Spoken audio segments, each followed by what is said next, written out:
What's up YouTube? It's GrayMan47 coming at you with another video. Today I'm going to be unboxing the Keltec KSG tactical pump shotgun. Let's get into it.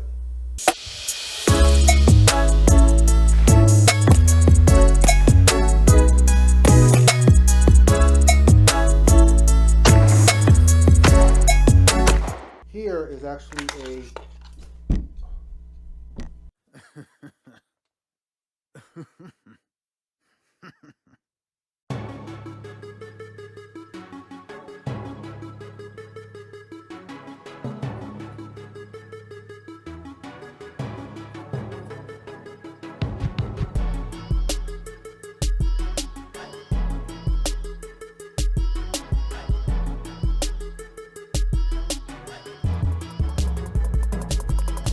So like I said, I will be unboxing this gun and taking a look at what's inside the box. Later on down the road, after I put some rounds through it, I'll come back, give you my opinion and my thoughts on the gun after I shoot it. But for today's video, we're just going to take a look at the gun itself and how it comes in the box. I've owned quite a few shotguns over the years. The last one that I owned was a Mossberg 500 Rolling Thunder.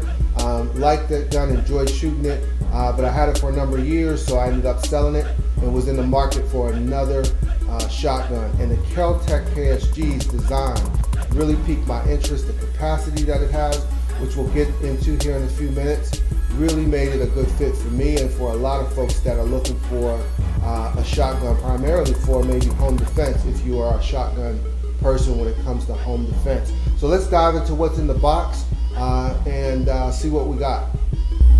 Alright, so obviously you see that the Keltec KSG comes in a cardboard box.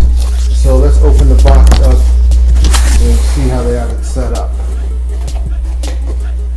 Alright, so as soon as you open the box, you see the gun itself, and they do normally have the flag inside the chamber, but I did remove that flag. So let's take a look at what's all inside of it. I pull the gun out. The gun itself is nice and compact. So again, this is one of the biggest things that actually attracted me to this shotgun, and I know is what is one of the things that's made it so popular.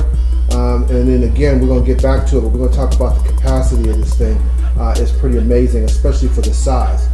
If you're looking for a home defense shotgun, something that's not going to be too big and take up too much space and can be bedside, this might be your option. All right, so let's take a look at what else is inside this box. They give you the manual. It's the safety and instruction parts manual for the gun itself. So they do give you that. They also give you just some advertisements, say 15%. And there's some Keltec stickers and decals in here as well, if you're into that.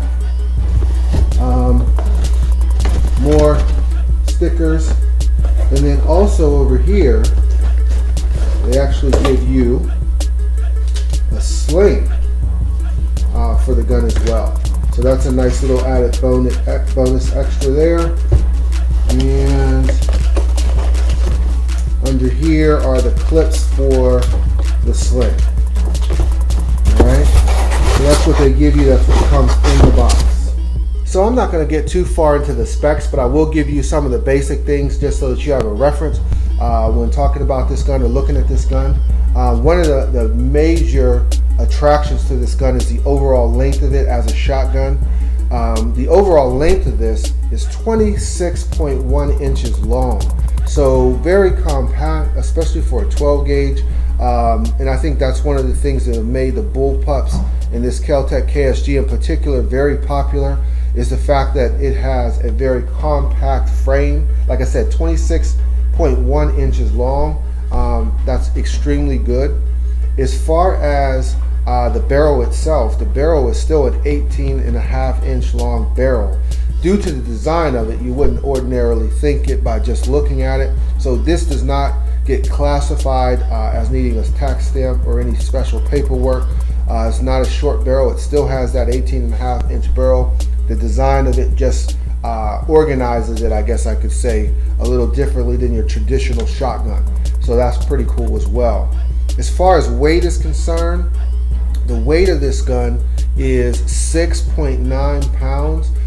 So it's not extremely heavy. It's pretty compact, pretty lightweight, but I think the 6.9 pounds gives it at least enough heft to absorb and mitigate some of the recoil from your 12 gauge slugs or your 12 gauge buckshot. So, 6.9 pounds isn't extremely heavy, but also not extremely light as well. In terms of the capacity on this gun, you'll be happy to know, because it's one of the biggest things that attracted me along with the size of this gun, is that with 2 3/4 inch shells, you're going to get 7 in each one of the 2 tubes. So you're going to get a 14+1 capacity with the 2 3/4 inch shells. But if you decided you want to go with 3-inch shells, you're going to get 6 in each of the 2 tubes, giving you a 12+1 capacity, which is still super good when you're talking about a shotgun. All right. As far as the trigger is concerned, the trigger does have a 5-pound trigger on it, so not too heavy, not too light. I prefer not to have super light triggers anyways, because I always say I want to be very intentional about pulling the trigger when I am shooting whatever it is, whether it be a target or some type of adversary. So it does have a 5-pound trigger. So if you look at the gun itself, the first thing that you might notice, or one of the first things that you might notice, is that it has kind of like that standard unique grip that's unique to Keltec firearms. So one of the complaints that I guess I do have already out of the box is that the grip itself is probably mildly aggressive at best. And considering that this is a 12 gauge shotgun, I think they could have made the grip a little bit more, actually a lot more aggressive than it actually is. So that would probably be my first complaint out of the box, is the grip itself in terms of the texture of that grip. The look of it is good, but the aggressiveness could be enhanced a bit. All right. So also with this firearm, you'll notice that there is a manual safety, a crossbar manual safety. And if you look closely over here, you'll see, I don't know if the camera's picking it up or not, but you'll see that there's an S, a white S for safe. And if I push the bar over, there is a red F for fire. So there is a manual crossbar safety on this gun. All right. All right, so moving up on the gun a little bit, like we said earlier, there are 2 magazine tubes based on the design of this gun, and we talked about the capacity of each one, which is pretty cool. It makes this gun unique. So there are 2 feeding tubes there, and also if you look at the ejection port and the feeding port here back on the stock, you'll notice that there's a switch. This switch allows you to go back and forth between tubes. So if you want to fill one tube with maybe buckshot like we have here, and then the other tube with 1-ounce slugs, you can do that, or any other type of combination of different loads. You can put them in each tube and then just switch back and forth as needed. So that's pretty cool. If you put the switch kind of right in the middle of the 2, it blocks them both off, and then you can put that extra round in. So now you got either your 14+1 or your 12+1 setup as well. So that's how that is all set up. Again, this is a manual pump shotgun, and down below you'll notice that there is a Picatinny rail right below the actual pump. You can mount something there. I'm not sure what I'm going to do. I'm probably going to mount something there, either some type of foregrip, like an angled foregrip, or a grip like this one that's just a regular grip with a light on it. So I might even put this one on there. I'm not sure yet, but I will be mounting something down there to help me charge the gun when I need to, rather than just using this itself, the pump itself. All right. Also on the opposite side, the top of the gun, there's a Picatinny rail there as well, and I'm probably going to put some type of flip-up sights on here, flip-up iron sights on there. I might do a red dot. I'm not sure. I know a lot of people put red dots on these along with the flip-up sights, or one or the other. I haven't decided which way I'm going to go yet, but I will be putting something up there and utilizing that space.